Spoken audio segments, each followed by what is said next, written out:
come to pray. Going back for warriors, keeping the whispers away. In suits and in skirts, we're the rebels, you say. Talking about life and dreaming of a different day. On the back row we stay, in the back we don't sway. Just let the sermon flow, we're on the back row. It is time for another episode of the Cultural Hall, and this is not a part two, just another news episode that is the second part, but not a part two, but is the second part of the news, which we just did. It's me and... Completely clear. Yeah. Got it. Yeah. Yep. We don't apologize. What number? What number is it? We're 800 and something. Nah.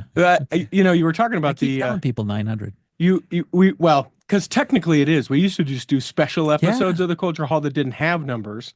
And then for a while, we didn't number the articles of news episodes. So technically it's like 1,100 episodes, which blows my mind.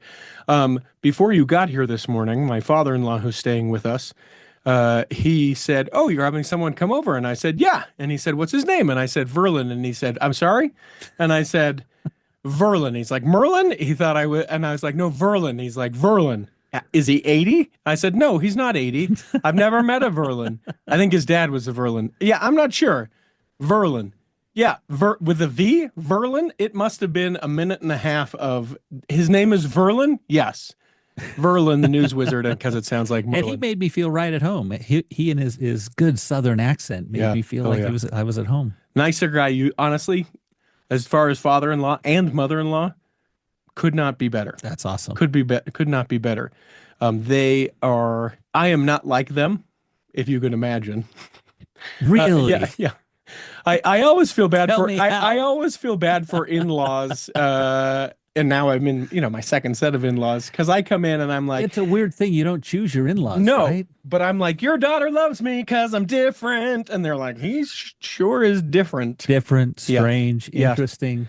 I mean, just some of the things. For instance, my wife had never been to Disneyland before we got married. You sure she's American? Yeah. Okay. She'd never been to a theater show ever. Had never gone to like a live theater show. A live theater show, like a opera, a musical, anything that was live performance. Theater? Nope. None of that. Oh. And then she got this guy right here. Wow. So have you been in any theater shows recently? I know you used to. Well, I did the one earlier this year. Spoiler, I've auditioned or put in for another one in January of 25 that I'll probably be in. So yeah, about once a year at this point. Okay. As I start to shift and look at what my new career in the next couple of years may be, I'm hoping it allows me to be able to perform some more. So we'll see. Nice. Yeah. Very good. That's it. We're not doing any more personal stuff. It's to the news so we can get to the news. Where are we at? Quit wasting time. Yeah, come on. People don't care about you. Get to the news. You can't lose articles of news. Well, I hate to end on ugly news, so let's start with the ugly. Oh. Can we do that? Because I hate to end on ugly. Okay. Yeah. I mean, you were a communications major guy. You got to start strong and end strong. And put the ugly stuff in the middle. Okay, so is this ugly stuff going in the middle, or are we starting? Let's do church doing good stuff, and then let's put the ugly in. Okay. Actually, you know what? If we're going to do church doing good stuff, let's do the horrible stuff first, and then talk about the church doing good stuff. So, if you have younger ears, give us a couple minutes, because we're going to get into this story. And of course, yeah. So, there is a lawsuit against the church and individuals in St. Louis, and it is accusing not only a bishop, but other church leadership of facilitating this bishop's predations, is the word that they use, against this young woman who was 16 at the time. Yeah. Really a fabulously terrible situation. The girl, identified only as AL, was sexually abused by Larry Deutsch. I want to say douche for the purposes of this story, but I probably shouldn't. Yeah, I think it's Deutsch. Who held roles in the Mormon Church, including serving as a bishop. Deutsch is currently serving a 12-year sentence in federal prison stemming from crimes that he committed against AL. She's represented in the civil suit. And says the LDS Church exercises a unique level of control over both its clergy and its members, unparalleled by other religions, says the attorney. In this case, they exercise that control by counseling both AL's parents and AL regarding Deutsch's behavior. A spokesman for the church did not respond to a message seeking comment. Yeah, what's terrible about this is they're not only accusing this bishop who did some horrendous things, and even after the AL moves with her family, moves away, he maintains contact with her and still continues to do terrible things with her. But it's accusing another member of the church, another bishop, of knowing about it and actually helping the prior bishop. So it is terrible. I know you've said it before, and I'll repeat it again.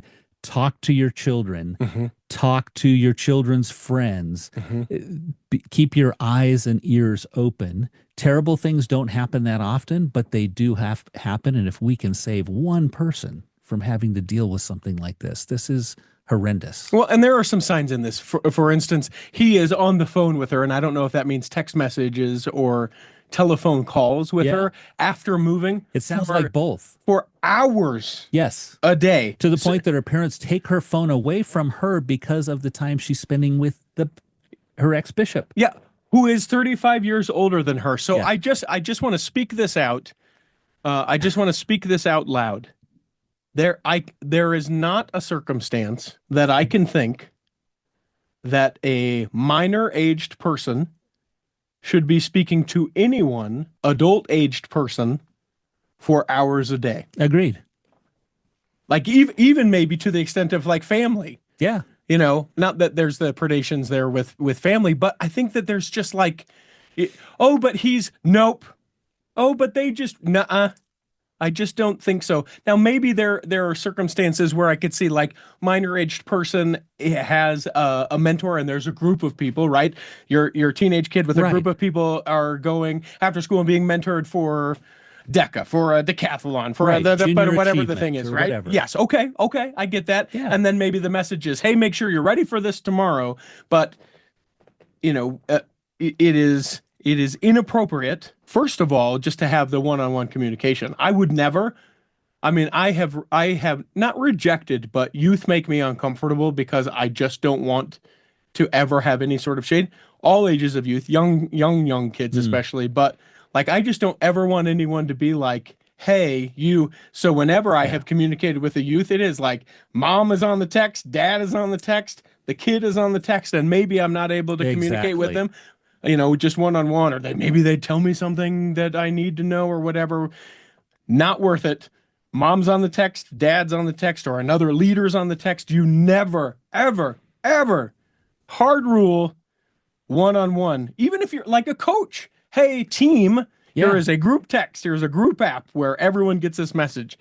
Part of this is also that, you know, explicit photos were exchanged. And explicit photos, and they even say they have texts between the two adults, these two men, that confirm that they knew about what was going on. And then they've actually included a third person in the lawsuit that was a counselor employed by church counseling who evidently was made aware. And they're accusing them, of course, these are all accusations, accusing them of not reporting in a state where it was required to legally report. Yeah. So if it's true, if it's true, they should win the lawsuit because we messed up. Please. Yes. Yep. Yeah. That's what truth and transparency is. Well, thanks for that. Ugly. There's a second ugly one. Yeah. This one blows my mind. Did you hear that? Mind blown. My mind. Berlin, the news wizard's mind is blown. It was so blown that I totally forgot that it was there even last night. But this is a case where there's a doctor, an OBGYN, who's in a community, and he's a member of the church. And so, of course, lots of women go there themselves, and they take their daughters there as well. And it turns out now that he has lost his license and is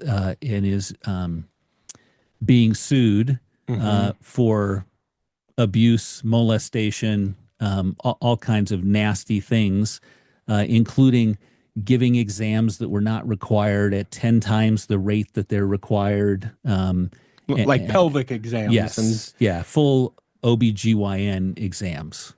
This is in a community in Oregon that is not far from where my wife grew up, and I haven't had a chance to talk to her since I read this and find out if she knows any of the people involved. The city that it was in is literally 30 minutes from where she grew up. And so I'm sure she knows people there. But this doctor, Dr. Snow was his name, has been accused of all of these different. Nope, Dr. terrible, Farley horrendous- was his name. Dr. Farley. Yep. Sorry. Yeah, Dr. you're fine. Farley. Nicole Snow is the woman. She's the woman who came forward, and it turns out as soon as one woman came forward, many others came forward. Not only is this a tragedy for what they were subjected to, which is just horrendous, but it appears to be a tragedy from law enforcement's point of view as well, that they didn't take it very seriously. They, according to the claimants, they're saying that the legal people, the police, took it very lightly, weren't giving them credit for what they were saying. Kind of, it seems like looking at this guy as a respectful person in the community. And yet everyone knew that he was a little strange and a little creepy along the way. So, well, I'm going back and forth on to whether or not I want to share this. This is part of this story. All right, adult ears only, because I'm just reading this from the story. But this is the kind of like manipulation that this particular individual did.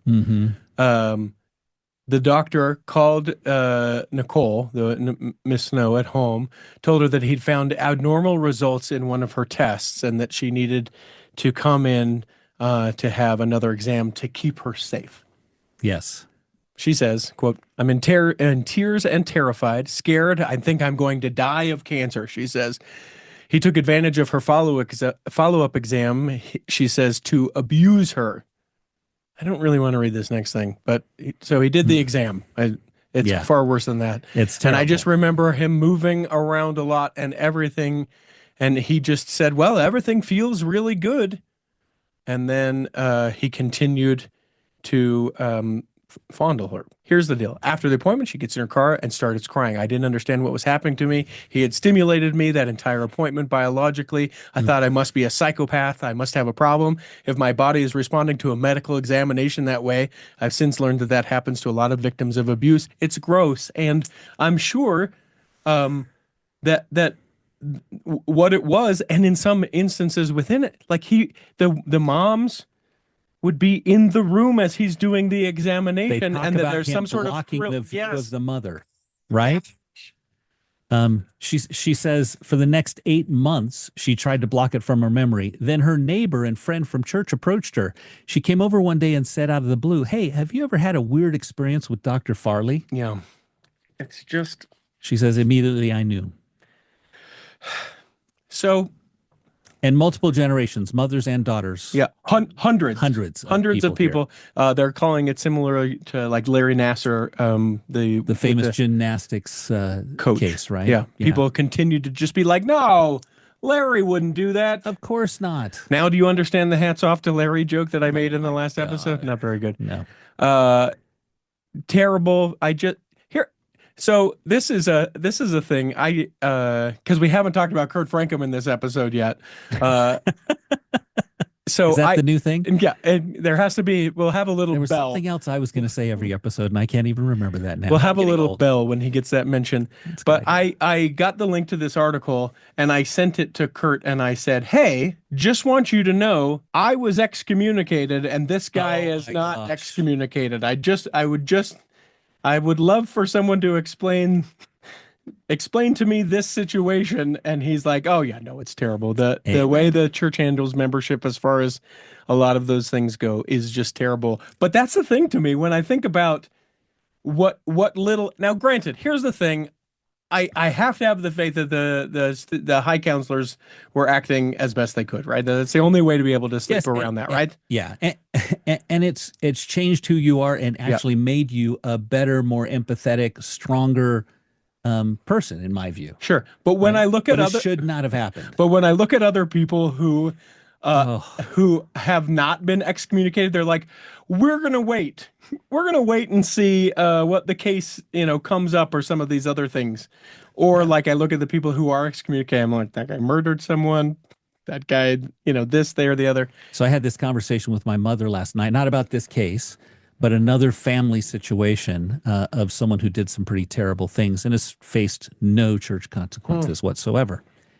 And and this will be the case where my mom listens to this Sure, for the we'll very listen to this first one. time, Yep. for the very first time.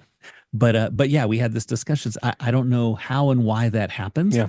I really appreciate the flexibility that church leaders have of addressing personal situations with individuals in order to do the right thing. Mm-hmm. However, sometimes it results in the wrong thing being done. Agreed. Right. And that's terrible. Okay, everyone, welcome back. Now we're done talking about the adult terrible stories of the news. Should we go to the excommunication one? Well, it's no longer excommunication. Yeah, it's it's removal of of membership. membership. Correct. Yeah. It's the same thing. It's excommunication. I know it changed. It's a the words. rebrand. We rebranded The it. Church of Jesus Christ of Latter-day Saints. Yeah, let's go there. If and people left don't, a certain property owned by Kurt Franken. Yeah. Ding ding ding. Sorry. If you guys know Nemo the Mormon, he was and don't recently, feel bad. I did not know much about him until just a couple of weeks ago when this story started to pop. Yeah, I only I don't know that I've watched much from what he does, but he is, according to this story from the Salt Lake Tribune. So take it for what it's worth, that worthless rag. Everyone, anyway, whatever. I hate when people do that. They just discount the Salt Lake Tribune like they're not journalists who have integrity because it's the Salt Lake Tribune. I don't understand that Deseret News Salt Lake Tribune, Utah thing. He is a British YouTuber and activist. He announced that his membership was withdrawn September 26th, according to the letter. He said, so his name is Douglas Stilgo, said he received informing him the decision rested on the belief that his online criticism of church leaders amounted to actively seeking to lead others away from the faith, a point that the influencer disputes. Quote, this decision is not taken, this is from the letter, this decision is not taken because you voiced concerns about the actions of the church or disagree with its leaders, stated the letter. Signed by his stake president. Signed by his stake president, but rather for his persistent efforts to persuade others to your point of view in opposition to the church and its leaders. The stake president could not be reached for comment. Church headquarters in Salt Lake City declined to provide a statement, which is not surprising because they don't comment on issues like this. They don't. 7 million views for Nemo the Mormon, nearly 12,000 Instagram followers. He's built a reputation of being outspoken. He's almost as big as you. Yeah. Bigger. He's bigger. It's fine. He's bigger. He's bigger. It's fine. I don't need numbers. That's just vanity. Please follow us. He's built a reputation of being outspoken regarding what he views as the hypocrisy and lack of integrity of some of the faith's most powerful leaders. Specific criticisms have included the church's handling of and lack of transparency surrounding its wealth, nepotism, and an unwillingness of top leaders to acknowledge mistakes and shifts in policy and teachings.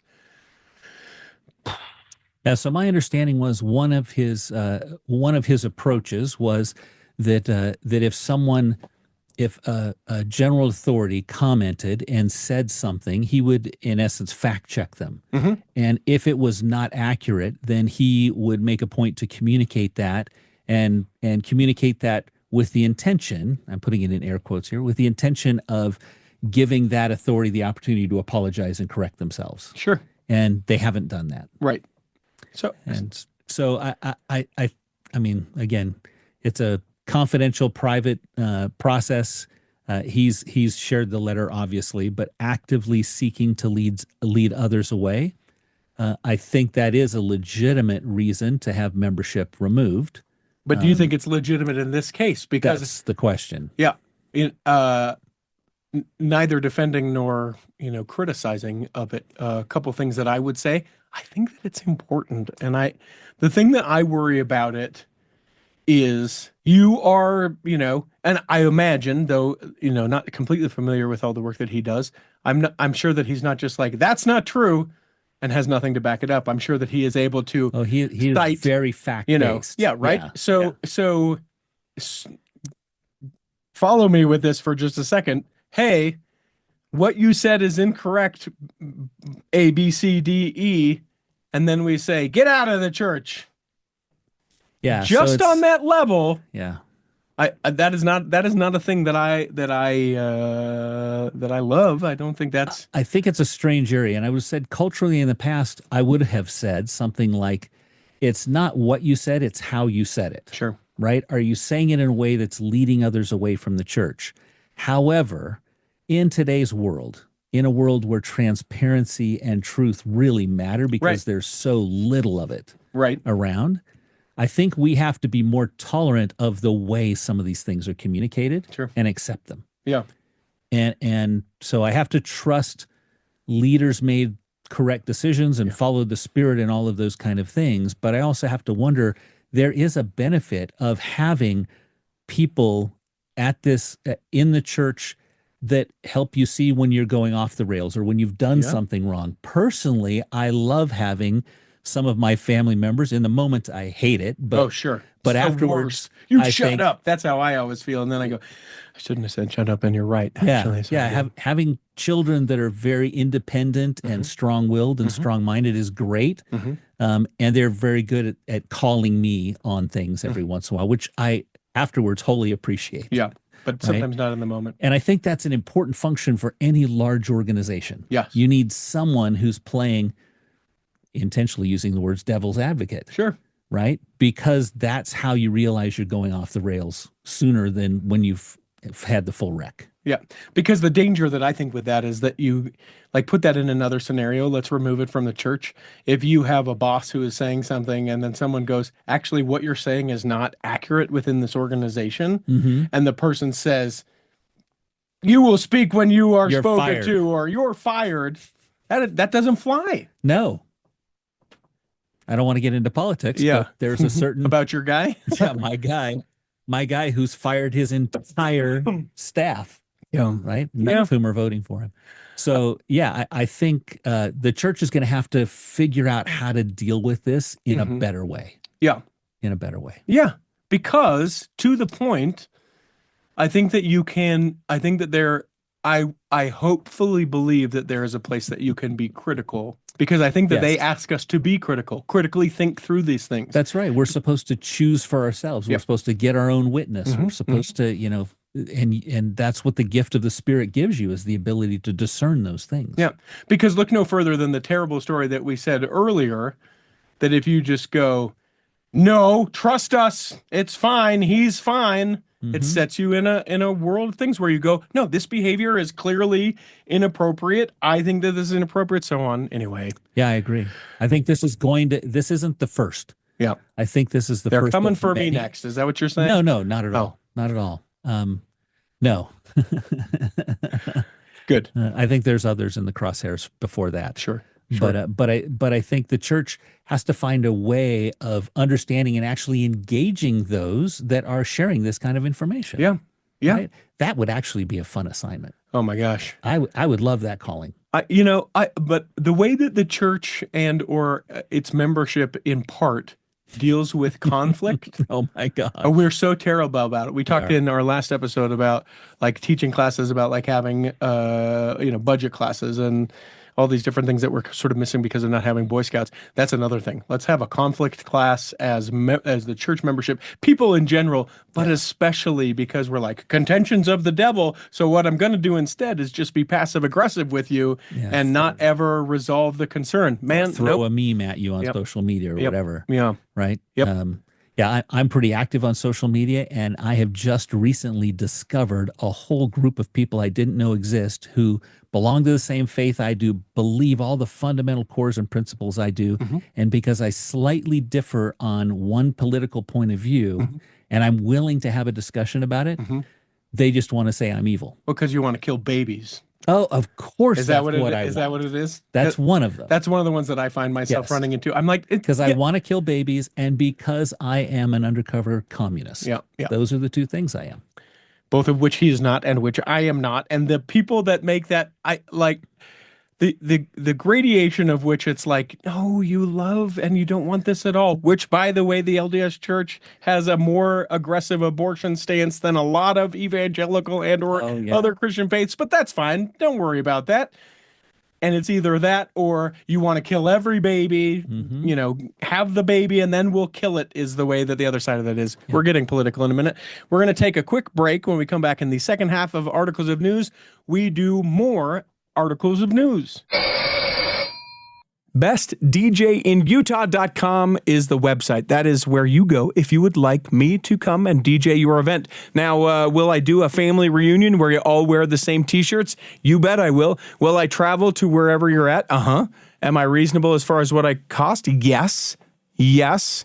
Do I bring a good time? Yeah, all the things. Listen, Best DJ in Utah, it's my company. It's a thing I do that allows me to be able to have the time to do the cultural hall. So if someone's getting married, you think, man, they need a great DJ. You're throwing a party, whether it's a 50th or 60th or 40th or 20th or whatever the party is. I've done them all and would love to be able to do that. An anniversary party, certainly done those. I did a baptism in 2023. Yeah, we did a big dance party at a baptism. Spoiler, not a Mormon baptism, but it was fun nonetheless. BestDJinUtah.com is a website.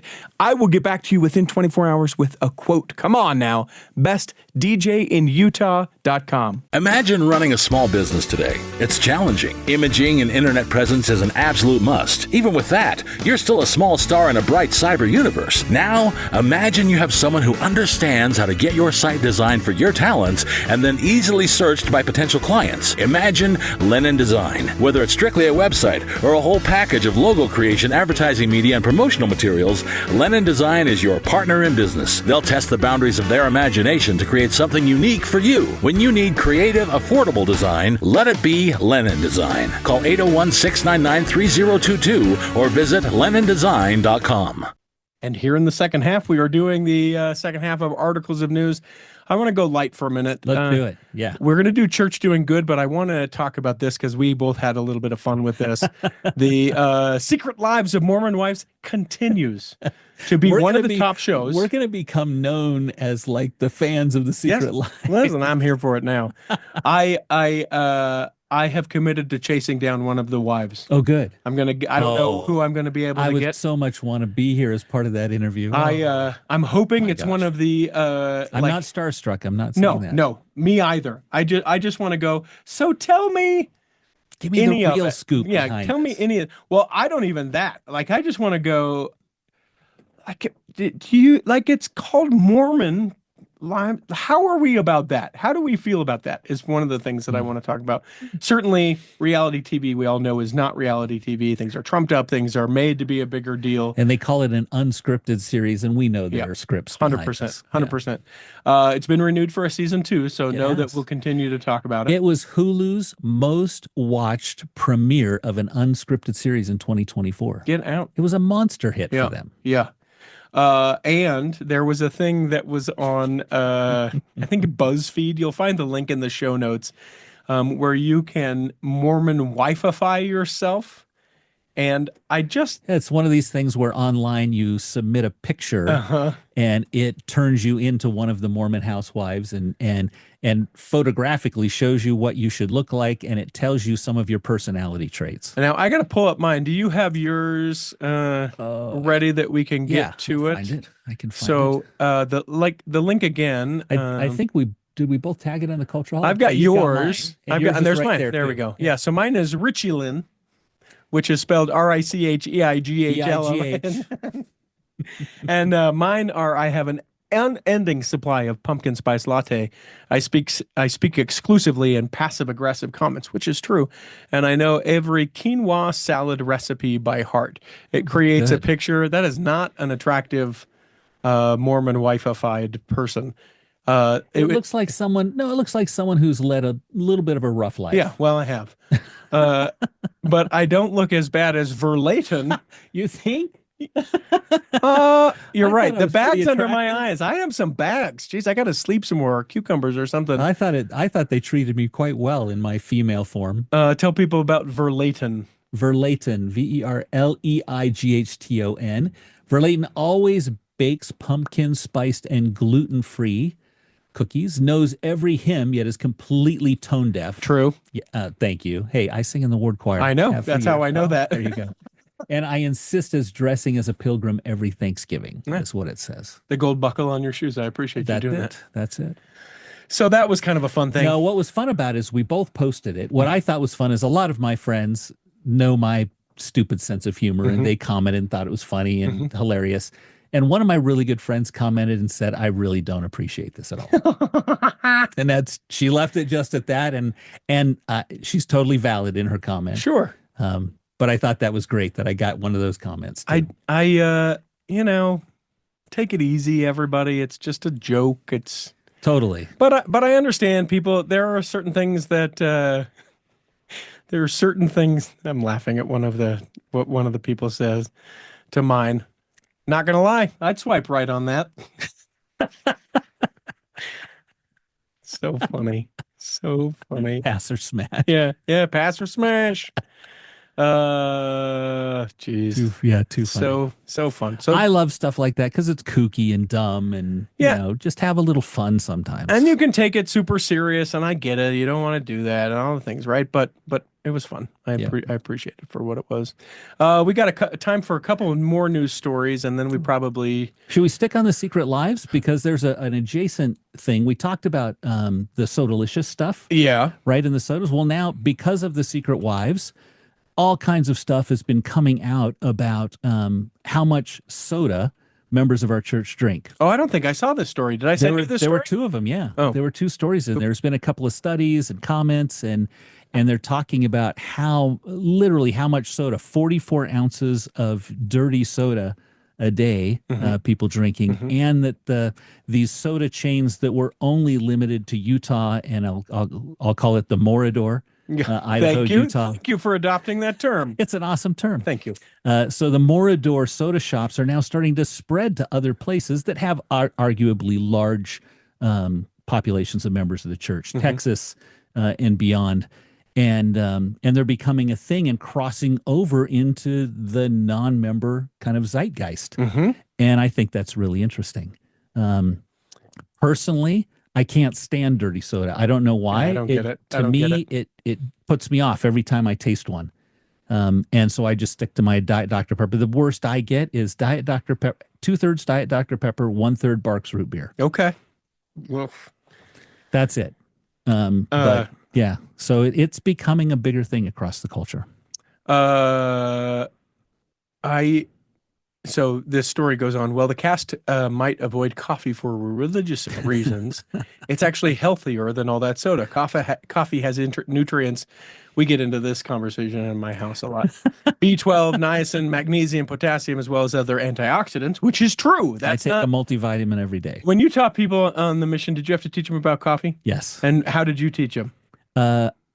We taught them that we've been asked not to drink it. I was always uncomfortable if someone went down the route of there's tannic acid or I'm like, stay away from that. Yeah. No, my grandmother drank coffee. I was all in tannic acid. Oh my gosh. And people just looked at us like, no, what? No, the Haitians, it freaked them out that we refused to drink coffee that they would make for us. Yeah. Not to mention the high amount of caffeine in their 44-ounce sodas between 132 and 184 milligrams. A regular size coffee, only 95. That's not that big, actually, turns out, when it comes to caffeine. Another topic for another day. Yeah, caffeine's a very interesting drug and substance. Yeah, thiamine, that's where I'm at. A little caffeine with thiamine, let it last the day. I'm a good 400 milligrams a day. Yeah. A little Adderall on the side. Wish I was joking. I'll tell you what, just a quick side. If anyone that's listening to this knows that they're ADHD but has never been diagnosed, and you just have sort of made it a joke, and you're like, oh, hey, focus on all these things. I don't care how old you are. Go get a test. Go get a test, and then you don't have to stick along with it. I'm not a doctor, so for whatever this advice is worth, my life is literally changed by being diagnosed ADHD and receiving medication for it. Yeah. I don't take a high dose. There is parts of depression that have been absolved because what was thought was depression was really just other brain works. If you are any of those things, it does not hurt you to go and speak to someone. And it has literally changed my life to the point that I remember probably 6 months in, I was sitting and I was like, oh, this is how people function.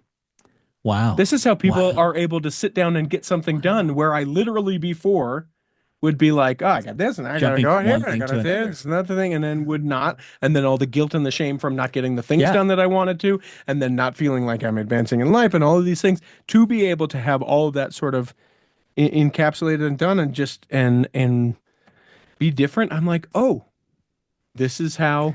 The Lord's blessed us with medical science for a reason, right? Yep. I'm not afraid to admit that I've been taking a statin for years because of high cholesterol. Yeah. It's fixed my high cholesterol. Yep.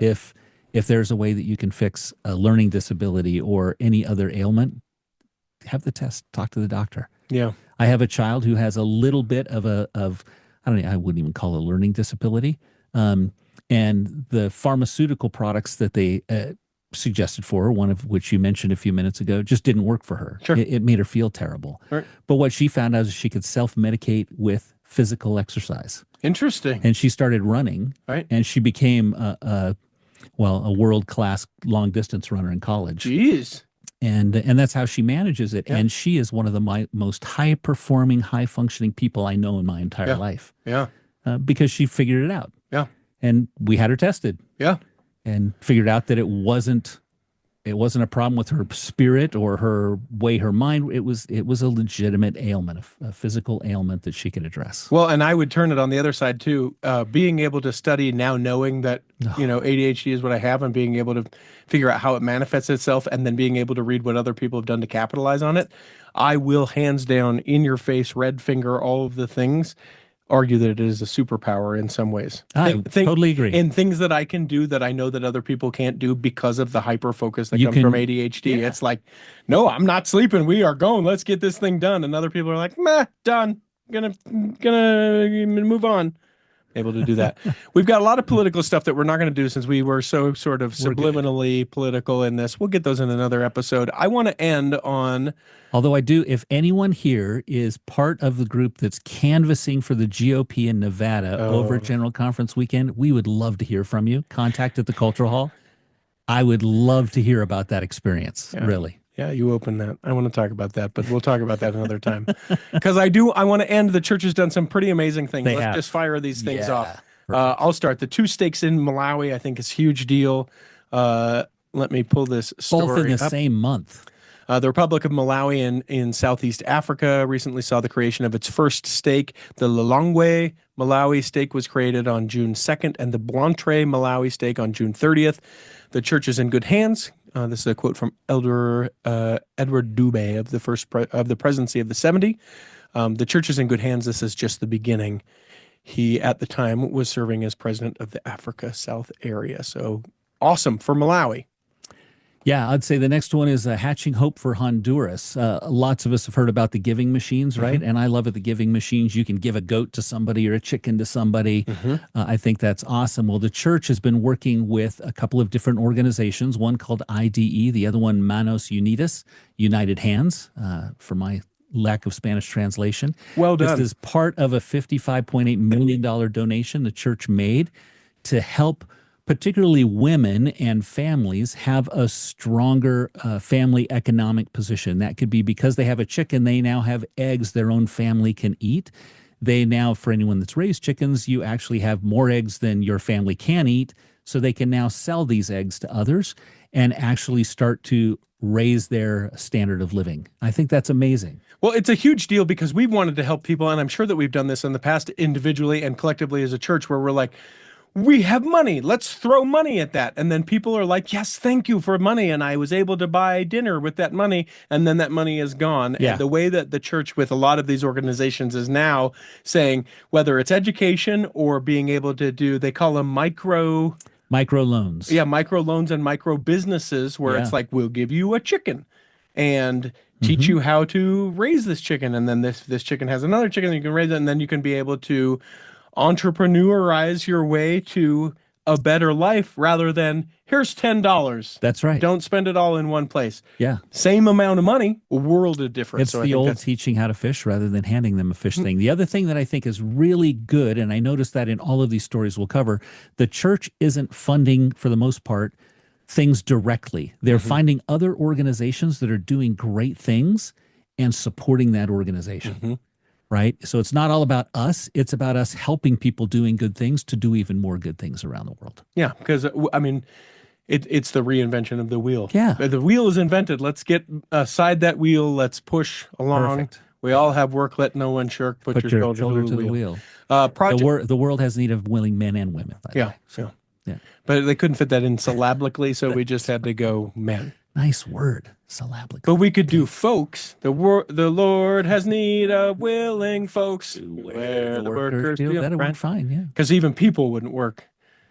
The Lord has hope of gender neutral, unidentified people. Like, have you ever heard? This is such a side tangent. I know we're way long on time, and then I'm going to kick you out of my house because I got stuff to do today before I work. Here's the deal. Have you ever heard the politically correct 12 Days of Christmas? Yes. That to me is so funny, and sometimes where I feel like the world is, and I'm just like, if we bring that into the church, it makes me laugh. Yep. Maybe we should do that. That would be fun.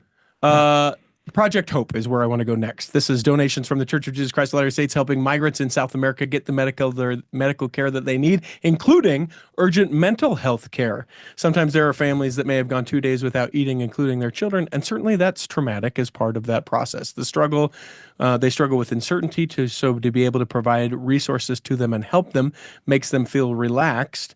It's like they have more confidence in saying, I know what's the next step that I have to do. So it's not just providing for their immediate need. Again, this is helping people to become more whole. And when you think about perfect being whole as opposed to without sin, it is the literal mission of the gospel.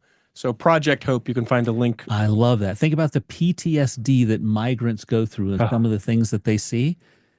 Giving them the ability to deal with the world and overcome that, that's amazing. Yeah. That's great. Haiti, here you Haiti, go. That's one of mine. So again, the church partnering with the World Food Program USA, as well as the UN World Food Program in Haiti, $8 million donation to aid and give food to children in schools and provide lunch every day that they go to school. What's awesome about this is they're not just giving them food, they're buying the food from local Haitian farmers. Oh, wow. They're not importing rice. They're not importing beans. It's supporting the local economy, buying and setting up agreements with these local farmers and agricultural organizations, and then providing lunch with those goods. One of the big criticisms after the earthquake in Haiti was that a lot of the aid that went in was goods and materials that came from outside of Haiti. And so it left no infrastructure in Haiti of them having their own for the future. Yeah. They didn't have food production because we brought in all the food. And it's well-intentioned. It is totally. But it's take short-sighted. take a second to go a little bit longer and go, oh, are we setting up for a future success or? Yep, exactly. So I think that was great. And then the Church History Museum, new thing at the Church History Museum. Give me 2 seconds to get to that story. It is celebrating 200 years of LDS art, as I understand it. Here we go. They're showcasing a variety of work spanning the last 2 centuries. It's now open at the Church History Museum. So you're listening to this between general conferences and you're thinking, oh, maybe I'll go to the Church History Museum. You certainly can.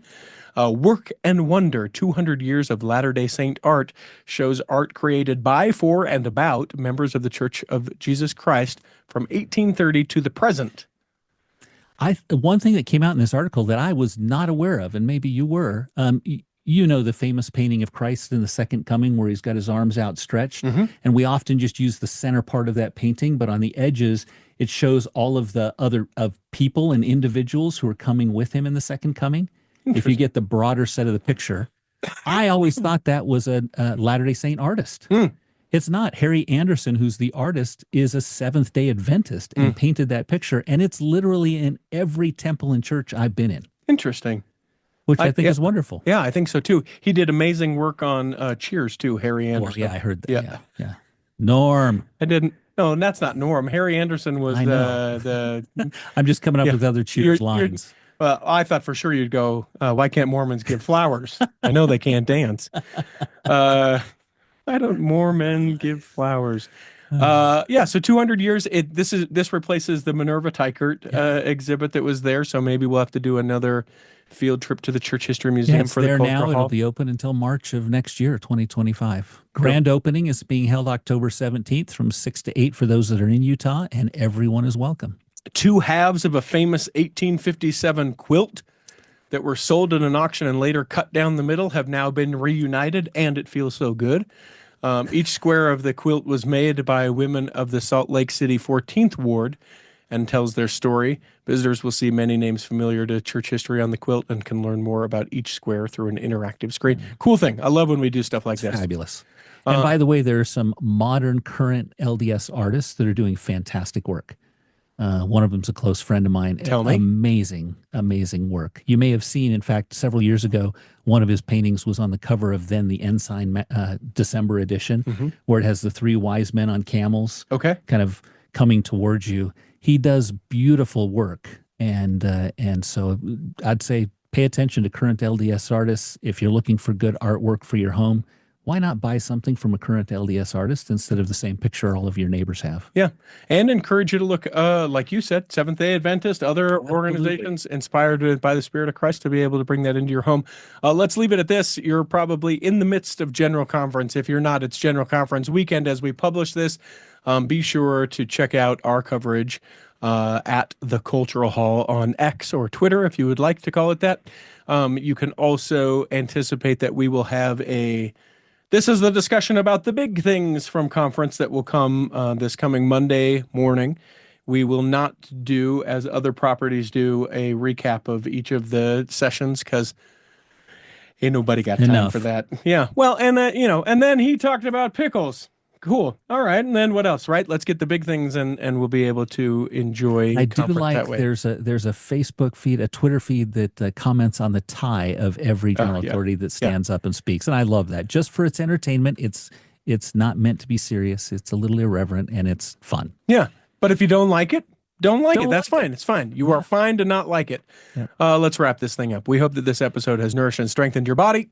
And if you didn't feel well enough to listen this week, you'll feel well enough to listen next week. And that when the time comes, you will be able to travel home in safety. In the meantime, Chris at Alpine Lakes Travel, Rick McGee, Debbie Wanless, Chocolate Cake Bites Podcast, and the Tiger with a U will be saving a seat for you on the back row of the Cultural Hall. Save me a seat, it's sure to be neat on the back row. We really gotta go on the Cultural Hall show.